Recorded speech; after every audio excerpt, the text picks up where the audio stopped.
ఏంటమ్మా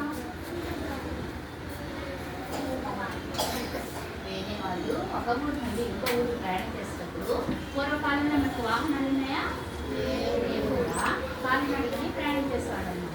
అలా ప్రయాణం చేసినప్పుడు ఆయన చెట్టు మీద కూర్చొని విశ్రాంతి తీసుకుంటూ ఉన్నాడు. ఆయన పేరేంటి? శివయ్య. ఆయన పేరేంటి చెప్పండి? శివయ్య. ఈ శివయ్య అక్కడ కూర్చొని ఉంటే ఈ పాపయ్య గారు ఏం చేశాడు? పిల్లల్ని ఉంచాడా? అక్కడ ఆడుకోవడానికి వీలేదన్నమాట. ఈ శివయ్య కూర్చుంటే ఎవరినో ఎందుకు వచ్చాడు, మా చెట్టు నేను ఎందుకున్నావని ఒప్పడ్డాడన్నమాట. ఆ శివయ్య ఆశ్చర్యపోయింది. చెట్టు నీడ నాది అన్నాడు అనమాట. పాపయ్య ఏమన్నాడు చెప్పండి? నాది. నీడ కూడా నీది ఉంటుందా?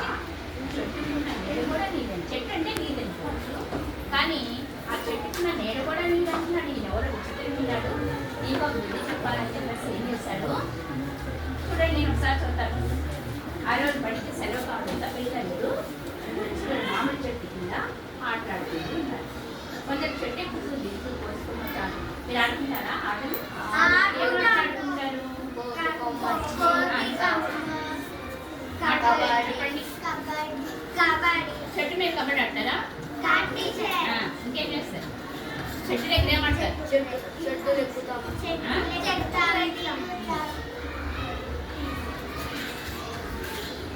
తినబడ్డారా ఎప్పుడైనా? దాకలేదా?